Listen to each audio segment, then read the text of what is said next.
This is The Joe Gaither Show on BamaCentral.com.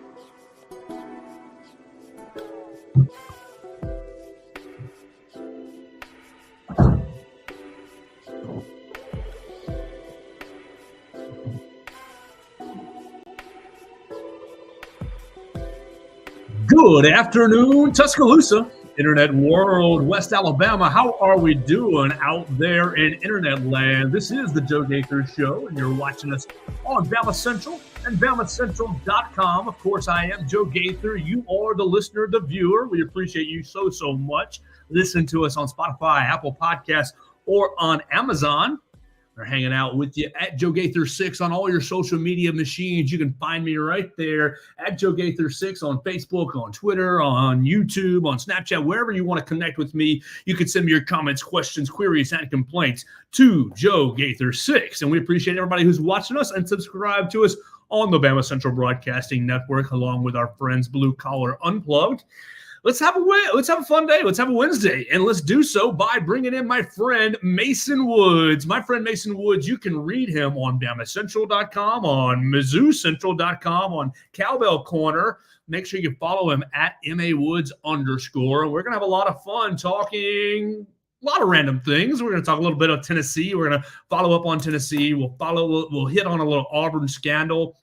Alabama plays a huge basketball game this afternoon. Yeah, it's not Alabama-Georgia football, but it is just as big, in my book at least. Alabama got a huge win from South Carolina last night, and then we're just going to see what else the program has for us. We talked about a little Senior Bowl on Just a Minute today for Bama Central, and Kalen DeBoer met with the media for about 8 to 10 minutes. We just listened to that, Mason and myself, before going live, so we'll touch on whatever we get into right there on the Joe Gaither Show on BamaCentral and BamaCentral.com. Mason, what's good, man? Great to see you. I love the background. Oh yeah. You know, I figured we were going to be talking some Bama hoops today, so I gotta get in line with it. Yeah, I like your background as well. It looks like you've got a very nice home behind you. I didn't realize that you moved. I moved into Kalen DeBoer's new home, actually. Yes, I'm recording from his basement. He's out recruiting. He's out in Mobile at the Senior Bowl, so he told me I could use the space today.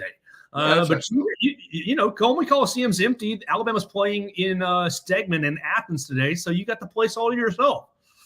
You know, it's a beautiful place. You know, some would say that it's a bit abstract in here. I enjoy it personally, but that's, you know, to each their own. Well, Mason, I want to get you to start with where we started yesterday. Yesterday, we started with Tennessee and their newest scandal with the NCAA, newest investigation with the NCAA. And I played both sides of the fence because, on one hand, of course, I love to get after Tennessee. It's a lot of fun to make fun of Alabama's rivals up in Knoxville. But on the other hand, the NCAA sounds like it's talking out of its rear end. And after we went off the air yesterday, it had kind of come out that the real crux of this issue, the real reason for this investigation right now, is Nico Iamaleava, however you want to say that. I love you. Apparently got himself a flight. He's a California boy. Got himself a flight from California to Knoxville during the recruitment process, of which this Spire company paid for. It was not paid for by the Tennessee folks. It was not paid for by Nico and his family, and thus a big old slap on the wrist. What in the world? Is the NCAA just grasping at straws? Are we in the perfect position just to sit back and watch the NCAA and the University of Tennessee hurl turds at each other? What's your make on 1 year later, after the Jeremy Pruitt scandal, after the Jeremy Pruitt ruling, Tennessee back in the spotlight, back in the target of the NCAA?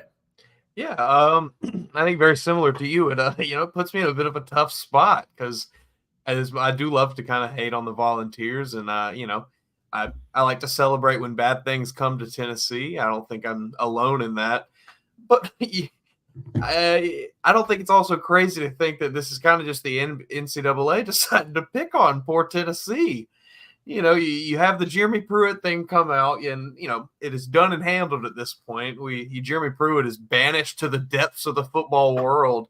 And now a year later, they want to, ruffle some more feathers about what really seems to be not that big of an issue, if I'm being totally honest. I saw the word retroactive, or the phrase retroactive punishment today a lot, reading through some various things about this situation. And I think that's a fair assessment. It really seems like the NCAA kind of just picked out of a hat and said, "Oh, sorry, Tennessee, you're the one that we're going to pick on today." Well, it's very similar to the recent Florida State case. Florida State was recently punished. A coach was suspended for a handful of games because a coach drove Amarius Mims, who is now at Georgia, drove a recruit from their recruiting visit to a meeting with an NIL booster to basically outline the Florida State NIL package. And really, I know the rules say the coaches aren't allowed to be involved in NIL, but what world are we living in? I mean, when you go on a recruiting visit, which I have gone on none, I have gone on no recruiting visits, but I know about them to a certain extent. You're basically on the timetable, on the schedule of the university and of that athletic program. Let's say you're going to visit Alabama for a football visit. You are on Ellis Ponder's schedule. You're on the Alabama football schedule. And at 8 a.m. we go to breakfast. And at 12 p.m. we go to lunch. And at 6 p.m. we go to dinner. There are activities scheduled every minute of the day. You go visit with the academic calendars at 9, or academic advisors at 9. You go see the athletic dorms at 11. Like, everything is scheduled out. And so for them to make any time for NIL from the Florida State perspective, like, this is just a part of the visit. It's wild to me. It's wild to me that the NCAA is saying, "Oh, you got turned in." Some Georgia Tech coach basically told on Florida State, "You got turned in. We're coming after you for this minor thing of you drove a recruit probably a half a mile from the athletic facility to wherever this meeting occurred, and boom, Florida State's in trouble." Okay, we basically fast forward with Tennessee. You're already in bed with Tennessee, Nico Iamaleava. We know you're coming here. We've got this basically NIL deal outlined at $8 million. What's the big deal if the company that's going to pay him $8 million throws him on an airplane to go visit his new school or see his new school again? You laid it out perfectly. It's just really kind of preposterous when you think about it. It's the NCAA. It's almost like they feel that they have to lay out some sort of punishment, or else everyone's going to realize, oh, the NCAA is actually useless. Actually useless, but from my perspective, Mason, and really we hear from a lot of Alabama fans in our social medias, and we encourage you to do that at MAWoods _ at Joe Gaither 6 on all your social media machines. But you see a lot of celebration, a lot of "Ha Tennessee, you're getting it again." I caution, my big thought and my big worry is, what Alabama coach drove player X to a Yay Alabama meeting? I'm sorry, like, it just is what, like, I'm not sitting here to say I don't know that Alabama operates. Like, come on, do we even want to call that dirty? Do you want to call that dirty? Hey, Yay Alabama had a meeting with the recruit. Like, we had 3 recruits on this in town this past weekend for official visits. Steve Mbuamua from Canada. You had Rico Scott from Pennsylvania, and Amari Jefferson. And breaking news, I think I'm going to have Amari Jefferson join me tomorrow to talk about that visit. But you have those 3 guys. What are the chances that everything went exactly right on the visit this past weekend? I would say high, but you got to throw a little room for doubt. And if that's all it takes, driving a player to a meeting to get bleeped over, I'm a little worried about the state of what the NCAA is doing and how they're picking and choosing, and what it's going to mean for not only college football but college athletics as a whole. Yeah, I think you're totally right. I think this paints, a bit of a worrying photo of the future for college football here, because, obviously the last almost 3 years, over 3 years have been right at 3 years for NIL. Right at 3 years. So, this is uncharted territory, obviously. We all know this, and the NCAA knows this as well. And, again, it really just kind of seems like they're throwing these punishments out willy-nilly to people when they really don't have a lot of basis for many of them. Because like like we have laid out, it is something as simple as a coach driving someone to a meeting I really think there's bigger fish to fry in this whole NIL space. A lot of big numbers get reported about these kids. I'm not really sure where the evidence is coming from to support them, but I would venture a guess to say that if those numbers are getting reported, some of them might not be necessarily the most come by the most appropriately, we'll say. Well, one guy who is benefiting off NIL, and he just transferred out of Alabama to Ohio State. We've had him on the show before, but now Mr. Julian Sayin is enrolled in Columbus. I don't know if you saw this, Mason, but Julian Sayin announced his kind of first NIL deal, or a first deal that went on his social medias today. He is partnering with Panini America for his exclusive autographed trading cards. So whatever money he thought he got to go to Ohio State, I'm happy for him. Great. It's going to be great to have him on a trading card, and awesome for him to make some money. But all this stuff is just so convoluted. You got the NCAA going after Florida State and now going after Tennessee because they're really trying to nip in the bud the pay for play. It's we're taking Amarius Mims to an NIL visit because he's a high value recruit. It's we're going outside of the realm of norm for Nico Amalava because he is a high value recruit. And so both of those aspects kind of fall under the pay for play part of NIL that people don't like. People are, you shouldn't be paying for, you should pay them for what they have done on the field already. Do you agree? Like that creates an aspect of NIL that I think many people fall on one side or the other. Is NIL pay for play? Is it straight up for sponsorships like our man Julian Sayin and Panini America? Or is it a mixture of both? Or what is NIL, Mason? Well, I mean, I think at the current rate and, with the way it has been, it's essentially been a glorified scheme of pay for play. I don't think that's insane to say, given what we have seen players who have not even stepped on the field signing deals and things of that nature. But I don't have an issue with that. I think it's nothing, short of naive to think that college football has been anything but a professional sport in any sense for the last 20 years, probably. I think the moment you saw 18 to 23-year-old kids laying their bodies on the line on ESPN on Saturday, we had gotten well past amateurism.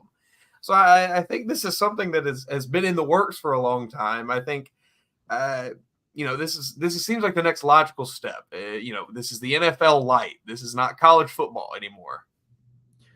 It's not college football. It hasn't been my entire lifetime, really. I have never seen college football. Right. Like, you want college athletics, go watch track and field, go watch swimming and diving. I mean, and those athletes are working very, very hard, but those are the more amateur athletes.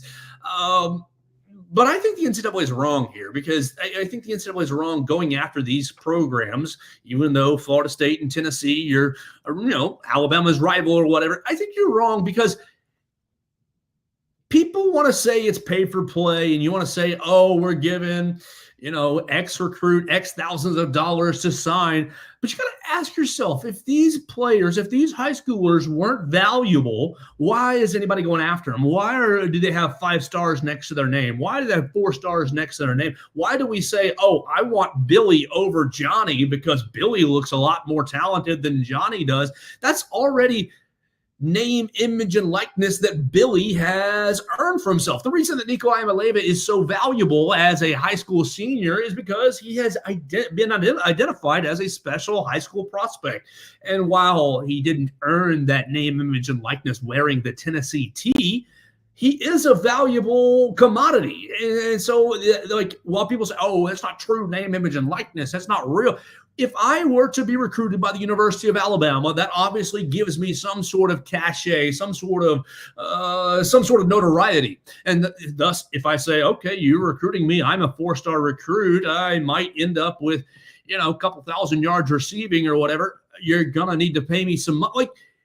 I've already built that name, image, and likeness for myself. It may not be at the stage where you're at, but you've already built that name, image, and likeness. And so for the NCAA, I just feel like they're chasing their tail here. And I just feel like it's a whole big scheme of, oh crap, we let the Wild Wild West happen, and now we're trying to go after a couple of the bad guys, when really this is how everyone's operating.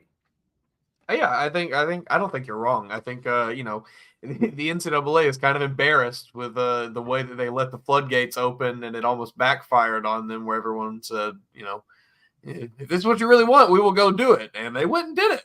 This is how every major college football program in the nation is operating, and even a lot of the ones that are not the quote unquote major college football programs. It's just, it's the way of the world now.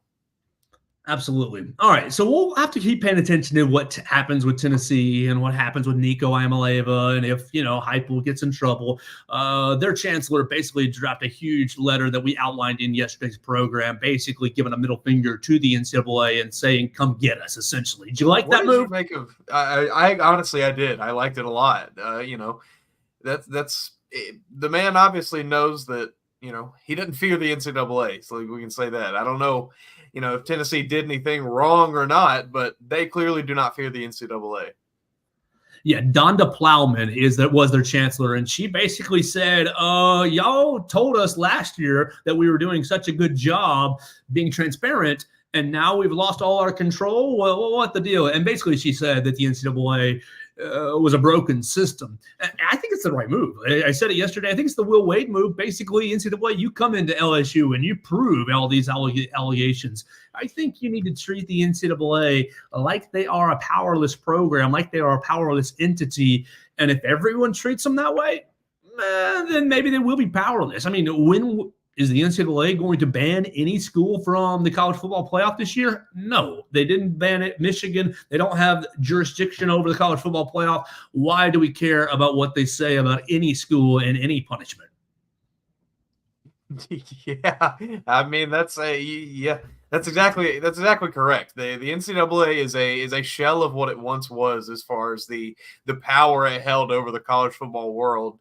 And, we see it year in, year out. Teams or programs like Tennessee are just blatantly, openly just kind of saying, this is – oh, I see we have some commenters.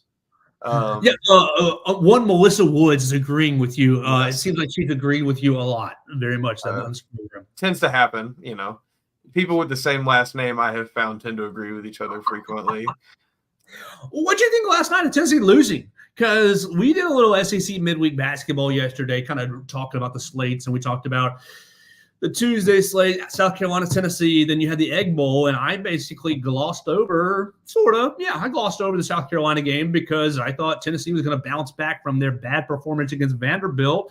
And I thought South Carolina, maybe some of their air, they used all they could against Kentucky, but 2 top 10 wins for South Carolina, and now Alabama has a pretty nice little advantage over in the SEC standings. The Gamecocks are feisty. I did not. I'm like you, didn't really necessarily expect to see that.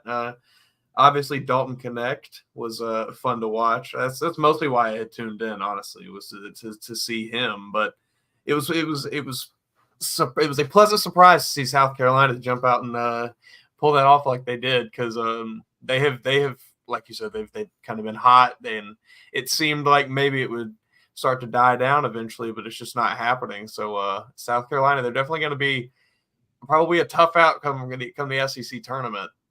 Yeah, so how fortunate is Alabama to get South Carolina, second game of the SEC season, beating them 74-47, kind of before they hit their stride a little bit. No more South Carolina on your schedule. You held Lamont Parrish's team to 47 points. Basically, you went in the second half 15 minutes or so without South Carolina scoring. To get that win now and to see South Carolina taking down Kentucky, taking down Tennessee, it's huge. That's massive. I think that's huge for the Tide's resume. It's huge for the tournament resume. It's huge for everything. I think being able to beat a team before they can find their stride is kind of it's exactly what you want to do. All right, so put me in your shoes last Saturday, not Saturday 5 days ago against LSU, but 12 days ago against Tennessee. I was pulling my hair out for obvious reasons, the Tennessee connection, but you spend 7 days go by, you beat Auburn, you beat You beat LSU, you see Kentucky lose, you see Tennessee lose, you see Auburn lose again. So all of your immediate rivals all falling down around you. Just a wild 2 weeks in SEC basketball from an Alabama perspective. Yeah, I think the immediate panic button that I kind of pressed after watching Tennessee just obliterate Alabama was it's basically been relieved at this point. I think I don't think Alabama can necessarily kick their feet up as if they've won everything, but they've got a pretty, they're sitting comfortably atop the SEC and can kind of coast from here on out. Alabama taking on Georgia today at 5:30, 2 hours from now in Stegman Coliseum. And our man Blake Byler has driven over from Tuscaloosa to Athens. You can follow him at Blake Byler 45 _ at Blake Byler 45. Excuse me. He has our cover today on BamaCentral.com, and the cover centers around Nate Oates and his technical fouls. Alabama 17-4. In games where Nate Oates has procured a technical foul, basically saying, oh, maybe it's not a bad thing for Alabama. All right, you got everything going your way. This would be the perfect time. The perfect time to lose a game against the 78th ranked team in KenPom in Athens. 4-2, the 4-2 Bulldogs. Look, let me just take the hat off, the professional hat off. I will lose my dadgum mind if Alabama loses this game. I will not be a pleasant person for the rest of the week. For the rest of the week. This has trap, kind of written all over it. I think you're exactly right. Trap! Yeah. Admiral Akbar. Especially given watching your rivals, Tennessee, Auburn both go down in the fashion they have. It's been a good week, not only for Alabama themselves on the court, but for their rivals off the court, it's been a good week for Alabama. So it does set up well for a bit of a, overlook the Georgia Bulldogs going to Stegman and kind of just lay an egg. But, this team has shown flashes of maybe being a bit different. I think they've got a bit of a bit of juice behind them sometimes, and maybe, going into tonight, they can kind of keep it up because, it's definitely a tough spot. I got my Georgia buddies texting me already, and there's no reason. There's no reason for Alabama to go into Stegman Coliseum and lose. Alabama 6.5-point favorite, but road wins in the SEC, road games in the SEC. That is, it's not easy. It's not easy to win on the road. I think as of last week, home teams were 31-10 across the 41 SEC games this year. That stat is courtesy of one Wimp Sanderson from inside the locker room. What do you think of Grant Nelson? What he's done this year? I know underwhelmed, but really, the second half of that Auburn game, and maybe this is my fan glasses, my gun glasses on really thick. I'm hopeful. I'm expecting. I think that the second half of that Auburn game is going to spur Grant Nelson into a real role on this team and a real make him a real contributing factor again. Yeah, I definitely think it seemed like he started to carve out a rhythm a bit more in the second half of that game. He kind of found himself a little bit because, like you said, I don't think it's necessarily crazy to say he's been a little underwhelming, especially at home this year. He struggled to shoot the ball. He's been fine down low. I think he rebounds well. I think he's a solid presence in the paint defensively, but he has definitely struggled to shoot the ball, especially in the first half of that Auburn game. Put up some, downright embarrassing shots. They were just ugly. But I do think he found his rhythm a little bit. I don't remember who exactly it was that I saw. I want to maybe Ryland Griffin. I saw a quote from one of them talking about, kind of getting with him during halftime there and kind of just talking to him and helping him get his confidence back up. And I think that's huge. I think, he went out and he had a solid performance in the second half. And I don't think that he necessarily is going to turn into what some Alabama fans may have thought he was going to be this season, the 7-foot monster on the wing that's going to dominate every game. But I think he maybe has carved out his niche on the team as he's got a solid role. He kind of knows what he's going to do in there. And moving forward, maybe we see him expand that role a bit. Well, what's the ceiling for this Alabama team? We had that conversation a week or so ago where after they had lost to Tennessee, I was basically kicking the bucket. Oh, you're going to be on the tournament, but you'll be lucky to win a game. At this point, everything is back on the table with SEC regular season title, make a run in Nashville, make a decent run in the Big Dance. What's your feel for this team? I mean, the inside presence, not necessarily. I mean, Janai Broome, 25 points last week. Yeah. You're getting beat up on the inside, but when you're making threes, you might be one of the toughest teams in the country to beat. Yeah, I think this team's shooting will take them as far as they can go. I think on a cold night shooting against a team that's strong in the middle, where Alabama's probably going to struggle if they, depending on who they come across with their tournament bid. That's I think a lot weighs on who the matchups are going to be when they get to the tournament. I feel the SEC tournament obviously is going to be tough, but like you said, SEC tournament title is definitely on the line. SEC regular season title is clearly on the line. They're sitting comfortably at the top. But moving into the NCAA tournament, I think it's going to be very matchup reliant. Getting a team that is going to bang down low, that's not really going to be a matchup that Alabama wants, especially if they get a cold day shooting. But it's honestly tough to predict the ceiling for this team. I have a hard, night in, night out. You go back to that Auburn game, it felt like, oh, this team they can do it. This is one of the best teams in the country if they play right. But you think about that Tennessee game, and like you said, it was all doom and gloom. This team isn't going to do anything the rest of the year. Might as well kick the bucket, kick the towel in now. So it's hard to say one way or the other. I think it's just going to weigh a lot on who they get matched up with in the tournament. Well, have you had fun watching this team? Because I have. I think it's a fun team. I think Mark Spears is very fun to watch specifically.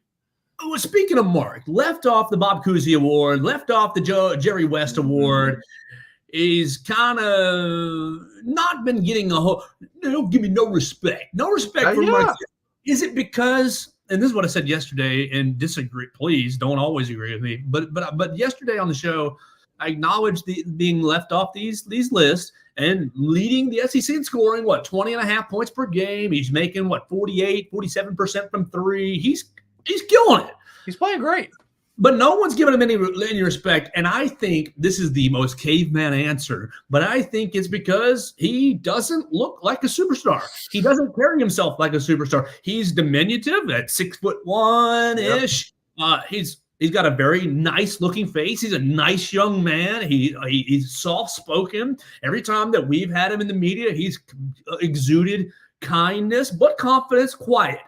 He doesn't carry himself with the, who would it be? He doesn't carry himself with the Jermaine Burton swag at all. Obviously different sports, but he doesn't carry himself with the bleep you. I'm about to you watch me hit these threes. No, everything he does is effortless, which might speak to his greatness, but I think often hurts his perception. No, I don't want to just continue to agree with you, but I do kind of think you're right here. I think, the way that he carries himself and being just overall a smaller player. Is it because he's a small ball boy from Ohio? He's a transferee? It might be, I think he's probably humbled a bit being a transfer. I'm sure that's a bit of a humbling experience leaving somewhere, given, he had a bit of an upgrade going from Ohio to Alabama, but I'm sure it's still a bit of an odd experience. But I think, it goes back a lot to just kind of the way he carries himself on the court. He is not that, animated while he plays. He's not really in anybody's face. He's not throwing balls back at people after he shoots and things like that.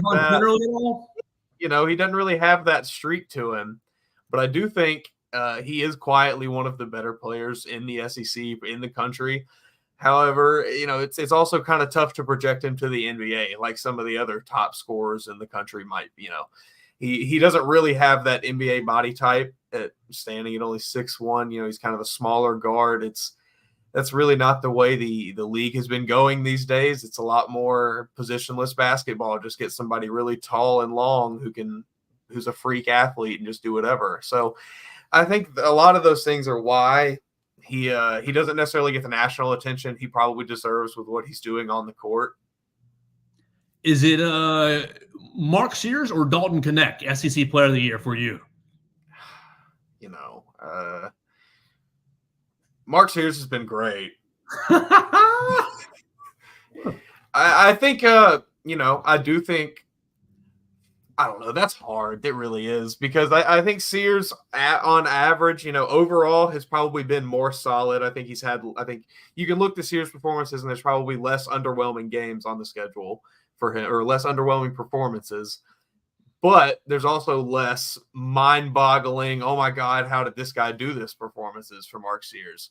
You watch Dalton Connect, you never know. He could go drop 35 that night. It's going to be a close race. I think it's definitely going to come down to the wire. I'm interested to see kind of if Tennessee can right this skid and get back on track. Maybe be at their life doesn't get any easier. You see who they're playing Saturday? Who they got this Saturday? They are on the road in Rupp Arena. Big Blue Nation. So that's if Tennessee can get back, maybe who knows? Maybe Dalton Connect has a big game against the Tiger or against the Wildcats on Saturday, but. Oh man, that's really hard to call. I don't want to say one way or the other. I will say Dalton Connect has made me tune into more Tennessee games than I expected to tune into this year. Well, things are really breaking very nicely for Alabama as far as the schedule goes. If Alabama can avoid the trap game this evening over at Segment Coliseum, they're bringing Mississippi State into Coleman Coliseum on Saturday, and obviously it was a tough game going to Mississippi State a couple of weeks ago and winning on the road, one of the few teams that have done that. State losing last night to Ole Miss on the road in the Egg Bowl. But things are flowing nicely. You beat Georgia today. You have a good performance and hopefully, likely, probably beat Mississippi State. You see Tennessee and Kentucky beat themselves up. And you could be sitting with a multiple game lead by the end of Saturday night if you handle your business. And if you'd have told me that 2 weeks ago after getting drummed by Tennessee, I'd have said, I want the drugs that you're on. Yeah, it really has kind of just been a perfect storm for Alabama the last 2 weeks since that tough loss against Tennessee.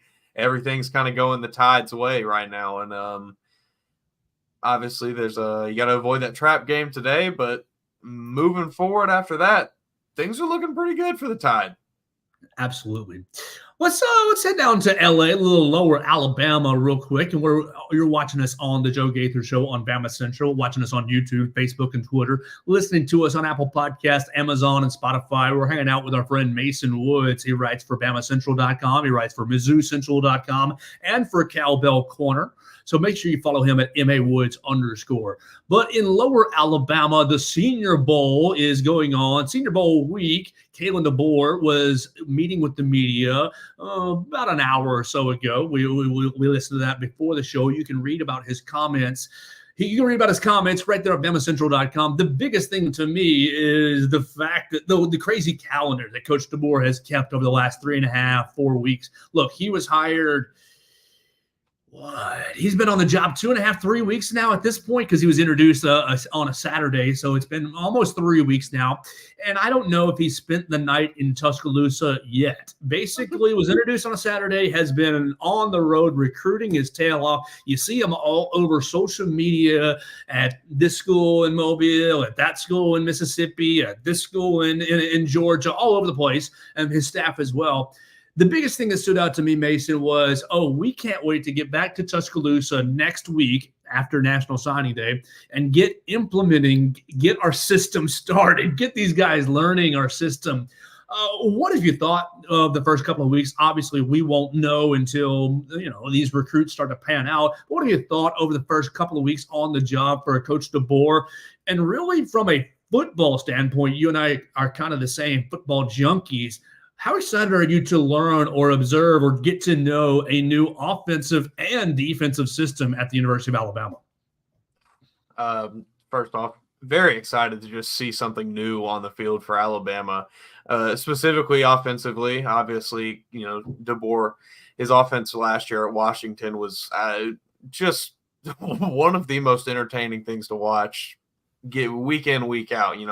Michael Penix Jr. was putting up video game numbers, seemed like every weekend. Romo Dunze was absolutely just dominating any defensive back you put against him.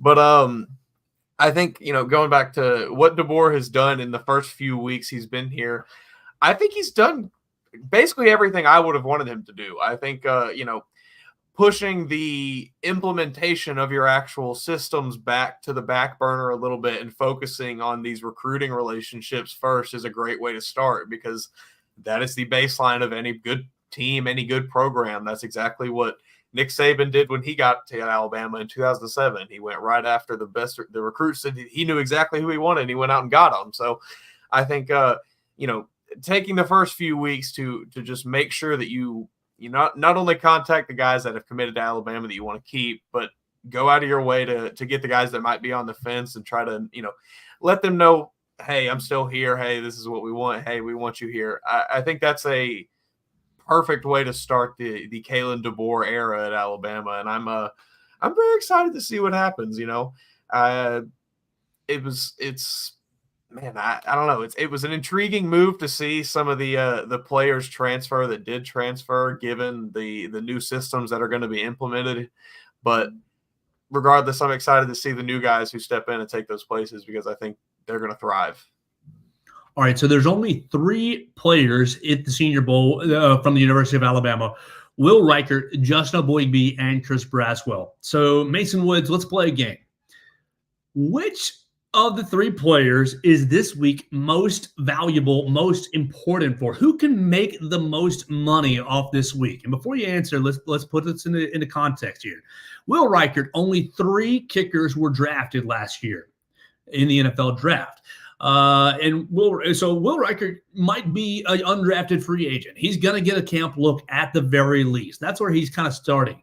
But a strong week in Mobile could see him become a draft pick and get an actual contract that's worth 3 years with the 4th-year option. Yeah, it's probably going to be a 4th or 5th or 6th-round draft pick, so not as valuable, but he stands to make a lot of money with a good week. All right. Or Justin Boygby. Right now, he's in the 4th, 5th, 6th-round draft pick range, which is really good money and a great contract. But if he has a good week, you go from that 4th, 5th, 6th round to, oh my gosh, are you a 3rd-round draft pick? Have you gone from day 3 to a day 2 pick? Is that jump more valuable than the Will Reichert jump? Or lastly, Chris Braswell, who is selected right now, projected right now as a mid-2nd round pick in the 40s, before 40 to 50 in that range. If Chris Braswell has himself a very strong week and becomes the 5th Alabama 1st-round draft pick in this year's class, which jump is most valuable for the 3 guys? Who has the most to gain this week? I think, as much as I love Will Reichert, I'm going to probably go ahead and rule him out, unfortunately, right off the bat, because as good of a week as he wants to have down there in Mobile, I'm pretty sure just about anyone that has any interest in Will Reichert already knows exactly what they're getting in him. I don't really know how much. I think he can honestly only hurt himself by going out there. So I probably wouldn't have even gone out there anyway if I was him. But, go do your thing, Will. Happy for you. Go out there and, maybe you do become a draft pick, and that would be great. But I think the real conversation is between a Boygby and Chris Braswell. And it's easy to just kind of say right off the bat that jump from 2nd or 3rd round to a 1st-round pick is going to be the most valuable one. But I think that, you look at a Boygby, and I really think that players specifically, on the interior like that, the defensive linemen, the trenches guys at the Senior Bowl have a great opportunity to move up in the draft. It seems like we hear about it every year. There's risers from the Senior Bowl, whether it be offensive or defensive linemen. It seems like every year there's a few of them. And, getting yourself out of that conversation of, all right, that guy's a day 3 pick, into you could land in the 2nd round, you could land in the end of the 3rd. I don't know. I just think that's more valuable, because the range there of being a, probably high 2nd round pick to a low 3rd round, who knows, maybe you sneak into the 1st round. I think it's very, very unlikely for him, but I think that jump of going from a 5th, 6th, maybe 7th round pick to a 2nd, 3rd, 4th round pick is probably that. I think that's a bit more valuable. Overall. All right, so you're a Tennessee Titans fan. Yes. And I'm a Chicago Bears fan. It's tough. Not as tough as that, though. But which of these three players would you like most on at the right value? Obviously, you're not going out and drafting them in the first round. Let's just say you get them at the correct value.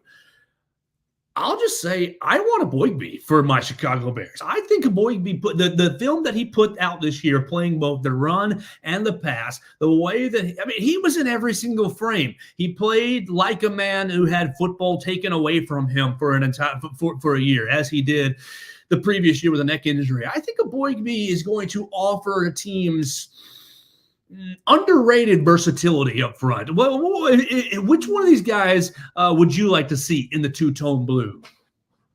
Give me Will Reichard. Consistency. Nick Folk was great last year, but the man, he's not going to be around much longer. He's already ancient. Go ahead and just give me that. Give me Will Reichard.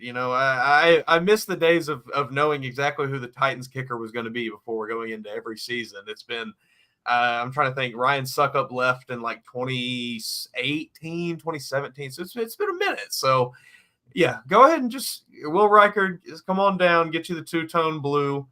I've heard get you a nice little Oilers throwback. I think he would wear it nicely. Oh yeah, yeah. That's what I'll take. I'll take some consistency in the kicking game. He might not hit the long ones, but he's going to be automatic from 45 and in.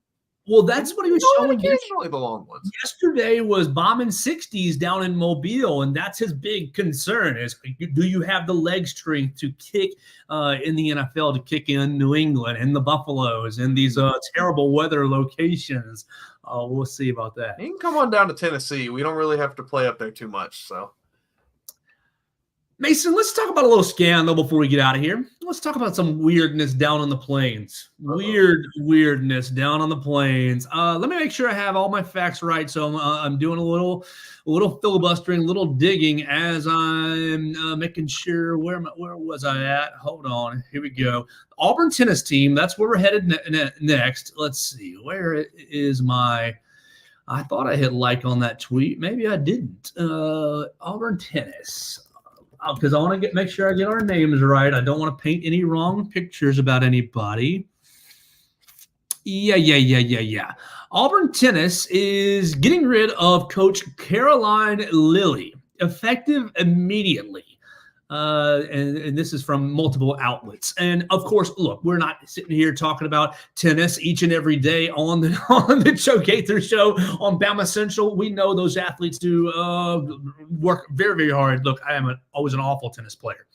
But okay, here's the deal, and here's some scandal, and I just want to get everybody's kind of reaction. You can react at Joe Gaither 6 on any social media platform of your choosing. John Cohen, Tuscaloosa native, Tuscaloosa Academy graduate. John Cohen is the Auburn athletic director. He announced on Sunday that Auburn is parting ways with women's tennis coach Caroline Lilly. Lilly is coaching the 14th ranked Auburn Tigers. Obviously, we are right in the middle of the tennis season, and it seems like Coach Lilly was fired for an inappropriate relationship with one of her players. What in the world is going on at Auburn, and why is this the second coach-player relationship? And when was that softball coach? 4 years ago? 5 years ago? You remember Auburn had a softball coach who his son was an assistant, and his son was involved with a player as well. So this is the second time in a short span of years that Auburn has dealt with a player-coach relationship. What? What are you doing? What are you doing, Mason Woods? Oh man, that's a touchy subject. What are you doing? Because there's really a handful of things that it is like, hey, as a leader of athletes, leader of people in general, you absolutely do not do these things, and that is right there at the top of the list. It's like, how can you not? Let's just control ourselves here. Let's be professionals. Let's act like professionals. It's just insane for this to even be something that happened, and it happens. Auburn is not the only people that, or if this is true, Auburn is not the only program this has happened to. It's happened all across the country at every level of sports, at every level of corporate America. It happens all over the place. It's just insane I cannot fathom the boss, coach, teacher, whatever relationship to, peer. It's just insane. Control yourselves. It's very simple. Keep it in your pants, folks. I know that you are working very closely, like my friend Wendell Hare commented, keeping things in close proximity. I know you're working very closely with these athletes. And look, let's not be idiots. A lot of these athletes are attractive. You can look up the University of Alabama's campus, male and female, attractive people. They are, God's 1%. Essentially, they're good-looking people. But come on. What are we doing here? You're throwing away. Here's the thing that blows my mind is, okay, I know attraction, you can't, sometimes you have a hard time controlling who you're attracted to. I get that. But you're throwing away a career that you have built for, it might be love and it might turn into a lifelong relationship. Certainly might, but you're literally risking the entirety of everything that you've built on, well, maybe this young person. It's weird. I mean, yeah, look, I don't understand. I don't understand it. There's entire, I don't know. It is, like you said, it's risking everything you have worked, for a lot of if it is a coach, a lot of them, it's not like a coaching job is just handed to people. They have worked very hard. They have cut their teeth doing, coaching at various levels to get up to this point. I cannot fathom why you would just say for a short little something with an attractive person, let's throw away my entire career so I can never get hired again. And I have to completely pivot what I want to do. She was in her fifth year as Auburn's fifth year as Auburn's head coach, named head coach in 2019. If you go to auburntigers.com, her page is currently pulling up a 404. She is not found. Wendell Hare asks, shouldn't risk your career for someone who hasn't even began to enter the real world? Exactly. Wendell's exactly right. I mean, granted, these college athletes, they are adults past 18, but they're not making real checks. They're not making decisions. I don't think they're always making decisions with long-term implications. Sometimes, hey, it's just college. Hey, it's just fun. And granted, that doesn't make it right at all. But golly, the whole thing just blows my mind as far as we're covering the SEC. This is the premier athletic conference in the country. Like your next step from college tennis coach is what? Olympic level tennis coach? I don't really understand. Know what the next step is. You have reached the pinnacle. She it says took Auburn to the Sweet 16 the last 2 seasons. So your program is on the rise. Did you think you weren't going to get caught? Because you just say this is the top of the top when it outside of the Olympics, or say just this is right up near the top of tennis. Every bit of attention that could be on tennis is gonna be here. Why? Do you think you're not gonna get? It's insane. There's so many eyes surrounding everything that you do. If you're a coach of any sort of college program, to think that you are immune from any bit of peeping eyes or prying eyes is just absolutely insane. I think Wendell Hare makes a good point in combination with what you just said. Wendell Hare comments, again, sounds to me like someone else on the team was jealous because they didn't get the same treatment. You just said, do you think no one's going to notice? Look, we have been in offices and businesses where coworkers are sleeping with one another or are dating or, what that happens. And that's happened in many places. But the funny thing that always happens in those situations is you ask Billy, and Billy, you go, hey, Billy, how are things with you and Sally? And Billy goes, oh, I don't know what you're talking about. What are you talking about? Me and Sally? Nothing's going on. Nothing's going on. Like, everybody knows you guys are dating. Everybody knows. If you're not dating, everybody knows that you're being intimate, that you got something going on here, that you are more than just coworkers. It's usually obvious to see. And it's so funny. People are like, no, I don't have a crush. And be like, oh, Mason, I know who you like. I know you like, Susie. And it's like, oh, I don't have a crush on Susie. Why do you think that? Everyone knows it. And so in close proximity. Wendell hits it. Someone had to let it out. Who snitched? Someone had to let someone on the team had to say either special treatment's happening or the coach is not doing their job or maybe playing time decisions are being some sort, like you risk so many ripple effects. When you're leading a team, you kind of have to be above reproach, because if I bench you because you're not playing well, I need to be above you're not doing your job either. Like, it's just so crazy. And Wendell sums it up. It's middle school drama in the adult world. Yeah, that's a pretty good way to put it. But I don't know, when you're in this situation, this information is newsworthy. It's not. Oh yeah. It's different. Obviously, it is just it's kind of just gossip when you boil it down, but it's not like you're just two regular people who met each other. You are a coach and an athlete, a student at a university. It's just if this is true, if this is all, obviously this is all rumor mill. This is alleged. We don't know if any of this is true or not. But boy, it's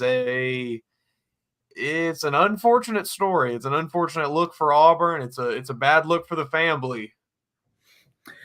Just one more note to close this loop.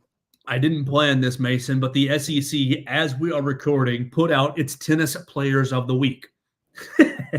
And Auburn sophomore DJ Bennett is the women's player of the week, along with Georgia freshman. I'm not going to pronounce her name. She's from Turkey. So I'm not, that is a name I don't know. But just interesting, DJ Bennett named SEC's tennis player of the week. Oh, things are going on down there in East Alabama, West Georgia. What else on your mind, Mason? What else on your mind? We're right at 50 minutes. We need to kind of hit a stop sign here pretty soon. Anything I'm missing or left off the table, or any juicy gossip in your end of the world? I'll say I did want to ask you your reaction. I saw a clip, and I guess it was from let's see, not this past weekend, but the weekend before, when Ryan Williams was on campus, and it was someone asking him, about playing for Coach DeBoer and how it felt, to know he was going to be suiting up for, and he said something, and it was, I couldn't be more excited to play for any other coach except Coach Saban. And it made me think, because sure, that's a funny thing to say. Who's not going to say that? Coach, with Coach Saban still being close in proximity to the program, obviously, who wouldn't want to play for him if you're a football player? But it made me wonder, how long is that going to be happening? How long are we going to be saying these kinds of things about Coach Saban? Or, how long is it going to be before it's, oh, no, I want to play for Coach DeBoer?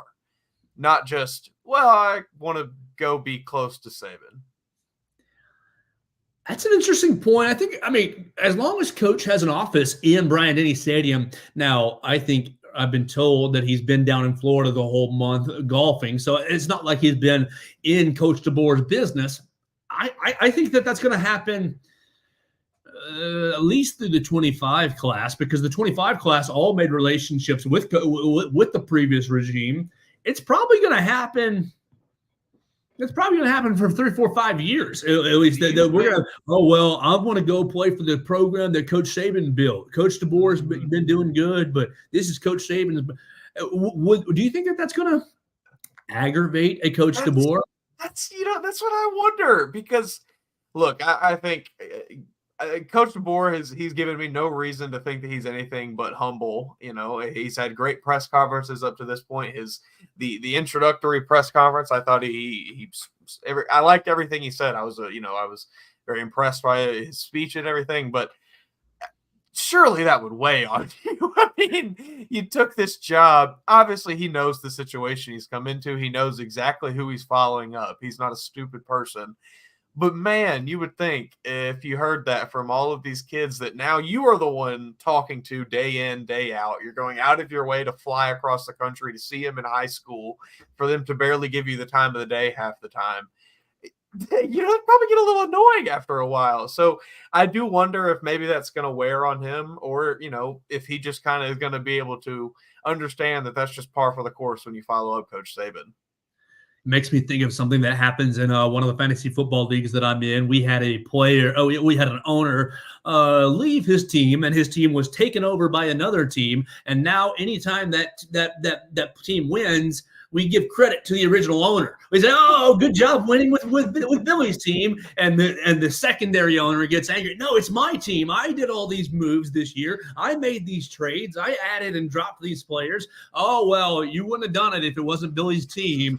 And so it kind of is the same situation though, and obviously, great job winning with Saban's players.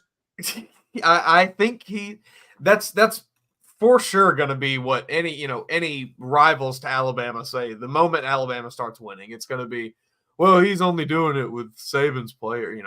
That's all that Alabama feds said when Les Miles won a national championship. Well, he just did it with Saban's players. He did just do it with Saban's players. But the point stands. That's all they said. So, he's going to hear that. It's inevitable. He is going to hear that. Do you not get more ownership of the situation now that the transfer portal is so prevalent? You can basically, it wasn't his intention to have 27 guys ship off and to bring in a bunch of new players, but it's kind of happened to happen. And if next year's team, he's going to ship off probably another 15 to 20 players and shuffle in new guys. I think, to the average casual football fan, no, that's not really going to mean a whole lot because they're not following the workings of the transfer portal. They just see the crimson on the jersey and say, well, Coach Saban was there a year ago. That's the only reason they're good. But to anyone that, follows college football even a little bit, more than casually, they could probably see, okay, Alabama, because the team was essentially gutted. They lost a lot of very crucial key contributors to last year's team. So I do think he is due a lot of credit for, what they do, whether it's good or bad this season. Absolutely. So we will have to follow it, and we'll be paying attention to Coach DeBoer as he returns to Tuscaloosa, and we get a little National Signing Day action. I do expect to have Amari Jefferson join me tomorrow. He was in Tuscaloosa. This past weekend for his official visit, and it sounded like his first time meeting with Coach DeBoer. Really looking forward to catching up with Mr. Football from Tennessee. How about that? Alabama with Mr. Football from Alabama and Mr. Football from Tennessee. Both guys playing wide receiver. Both guys going to kill it in the Kalen DeBoer system. Mason, thanks so much for hanging out with me today. Make sure you guys go follow Mason Woods at MAWoods_ on the X machine. Anywhere else you want him to look you up, Mason, and make sure you read him at BamaCentral.com, at MizzouCentral.com, and at CowbellCorner.com.